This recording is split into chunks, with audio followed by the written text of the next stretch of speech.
Pemirsa, tangkap basah suami bersama seorang pelakor, seorang istri halangi dan naik di atas kap mobil. Ia bahkan mengancam untuk mengakhiri hidup dan peristiwa ini viral di media sosial.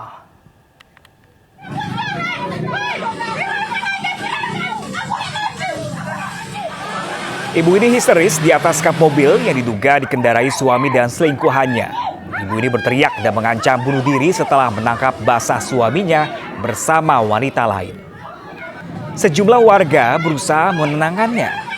Dari logat dan plat kendaraan diduga kejadian ini di Medan, Sumatera Utara. Video ini pun viral di media sosial.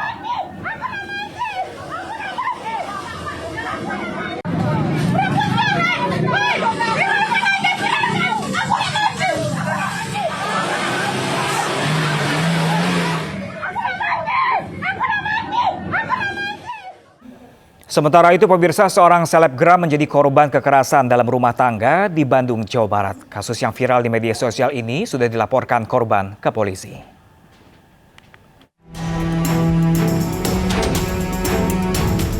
Seorang wanita menjadi korban kekerasan dalam rumah tangga oleh suaminya di kawasan Karapitan, Bandung, Jawa Barat. Selebgram ini luka memar cukup parah di bagian wajah. Kejadian bermula saat Jumat lalu, pelaku mengajak rujuk korban. Pelaku emosi karena istrinya tidak mau rujuk, hingga akhirnya menyiksa dengan membenturkan kepala korban. Ada lagi di Bandung. Seperti mudah-mudahan saya yang terakhir untuk kekerasan pada wanita. Pelaku yang merasa terancam langsung menghubungi keluarganya. Saat pihak keluarga membawa korban ke rumah sakit, pelaku melarikan diri. Kemarin lagi barengan, pas pulang suaminya ngajak balik, adik saya nggak mau gitu, karena emang udah keterlaluan juga gitu. Nah di situ langsung brutal sebagai kakak, terus mewakili keluarga juga. Pelaku ya dijerat sama pasal berlapis, terus dihukum seberat-beratnya gitu. Pihak keluarga sudah melaporkan KDRT yang dialami korban ke Polsek setempat. Keluarga berharap agar pelaku segera ditangkap untuk mempertanggungjawabkan perbuatannya. Kasus ini viral di berbagai media sosial serta mendapatkan reaksi kecaman dari warganet. Sebelumnya, pelaku pernah mendapatkan hukuman dari Ridwan Kamil saat masih menjabat sebagai wali kota Bandung karena pernah merusak fasilitas publik. Dari Bandung, Jawa Barat, Ervan David, iNews melaporkan. Tak rela cintanya diputus, seorang pemuda di Cilacap, Jawa Tengah nekat menyebarkan video tak senonoh bersama kekasih yang masih di bawah umur. Akibatnya pelaku harus berurusan dengan polisi untuk mempertanggungjawabkan perbuatannya. FS hanya bisa pasrah saat digelandang petugas Polres Cilacap, Jawa Tengah. Pria berusia 20 tahun ini diringkus akibat menyebarkan video tidak senonohnya bersama kekasihnya. Hal ini dilakukan agar korban tak memutus cintanya. Ironisnya, korban yang masih berusia 12 tahun. Tak terima, orang tua korban melaporkan kasus ini ke polisi. Polisi lantas menangkap pelaku dan mengamankan barang bukti, pakaian milik pelaku dan korban, serta telepon genggam. Saat ini pelaku mendekam di tanah Mapolres Cilacap. Pelaku dijerat dengan Undang-Undang Perlindungan Anak dengan ancaman hukuman 15 tahun penjara.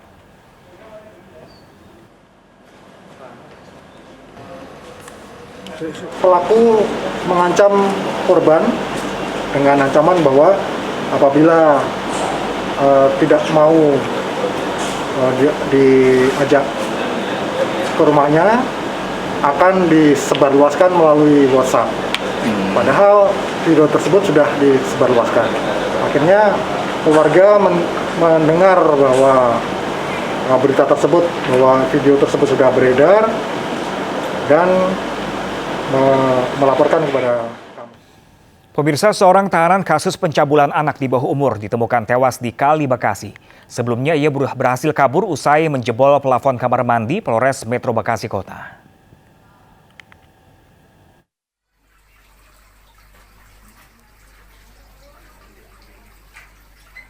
Jenazah S, tahanan kasus pencabulan anak, ditemukan pagi tadi di Kali Bekasi, Bekasi Timur, Jawa Barat. Tahanan dari Unit Perlindungan Perempuan dan Anak ini kabur dari Polres Metro Bekasi Kota dengan cara menjebol plafon kamar mandi. Tersangka kabur saat meminta izin ke kamar mandi. Tersangka kabur dengan kondisi satu tangan terborgol. Personil yang bertugas mengawal tersangka pun kini masih menjalani pemeriksaan. Di ruang PPA ada beberapa penyidik memang sedang bekerja semua. Kemudian status yang bersangkutan sebelum 1 kali 24 jam masih dilakukan pemeriksaan hasil tangkapan. Nah, di situ masih diborgol, dalam kondisi diborgol, kemudian diberi makan.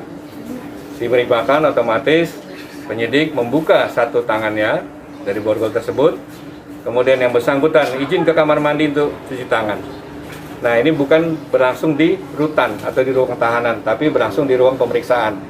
Dari kamar mandi tersebut, yang bersangkutan menjebol plafon, kemudian lari ke belakang Polres. Di belakang Polres ini ada Kali Bekasi.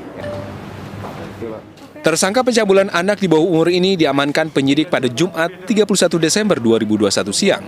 Ia berhasil kabur di hari yang sama dan ditemukan tewas tadi pagi dengan masih menggunakan baju tahanan. Dari Bekasi, Jawa Barat, Rahmat Hidayat, iNews melaporkan.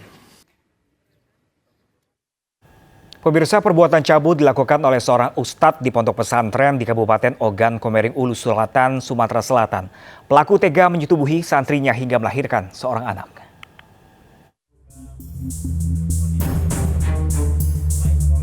Kasus pencabulan terungkap dari kecurigaan masyarakat kepada seorang santriwati yang hamil dan melahirkan di pondok pesantren. Dari hasil pemeriksaan, korban SN berusia 19 tahun akhirnya mengaku disetubuhi ustadznya berinisial SY.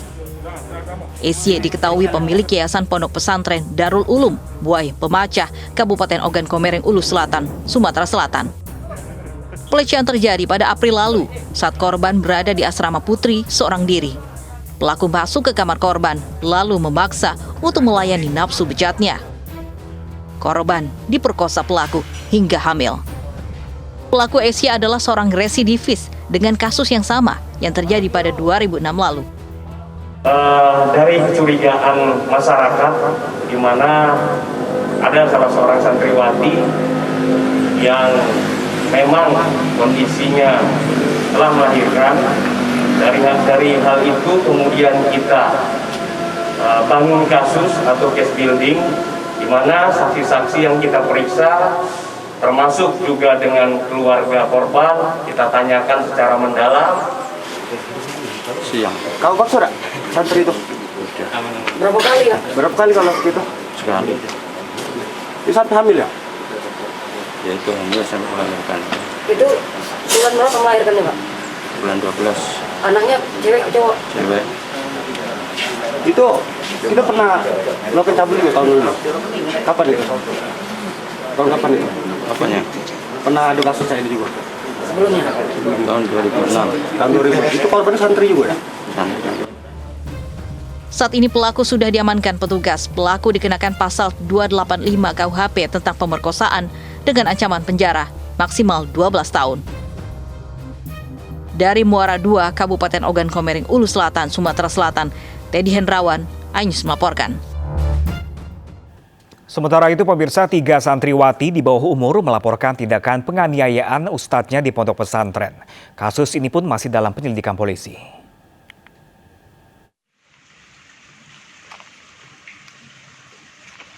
Didampingi pengacara, para orang tua dari 3 remaja di bawah umur mendatangi PPA Polresta Bandung untuk berkonsultasi dengan petugas penyidik atas tindakan kekerasan oknum ustadz di sebuah pesantren di Bandung, Jawa Barat. Perbuatan ustadz terungkap berawal dari laporan seorang ustazah di pesantren tersebut. Para santriwati ini menceritakan mendapat penganiayaan dari sang ustadz.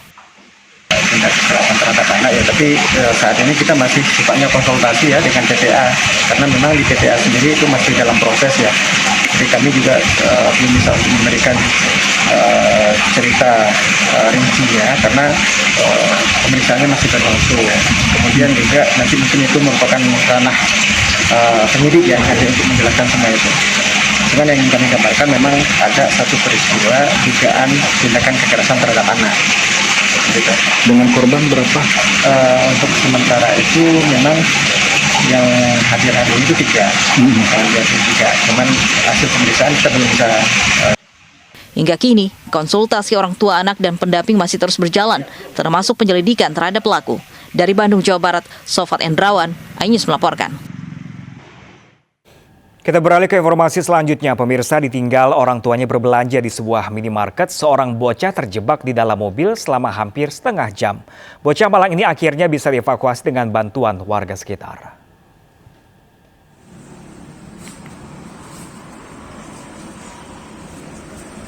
Bocah ini terkunci di dalam mobil dengan kunci yang tertinggal di dalam.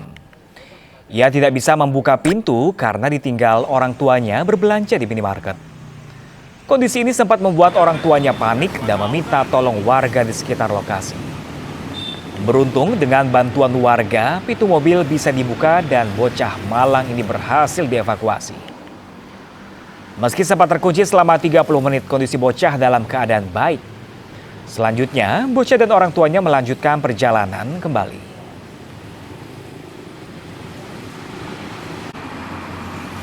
Istrinya keluar, pintunya lagi tutup. Nggak tokonya anaknya nggak dibawa keluar, dia keluar sendirian. Terus anaknya ada di dalam, pintunya terjepit. Nah itu kuncinya kan tinggal di dalam. Nah terus nggak bisa dibuka, apalagi anak kecil kan nggak bisa buka. Udah itu Terus nangis tadi anaknya? dia nggak nangis, dia main, dia malah. Umur berapa Pak anaknya tadi? Wah kalau umurnya sekitar udah berdiri kok. Udah besar ya Pak ya? Dia nggak super besar, paling ya. Pemirsa, pembelajaran tatap muka dimulai 100% dan selengkapnya akan kami hadirkan sesaat lagi. Tetaplah bersama kami.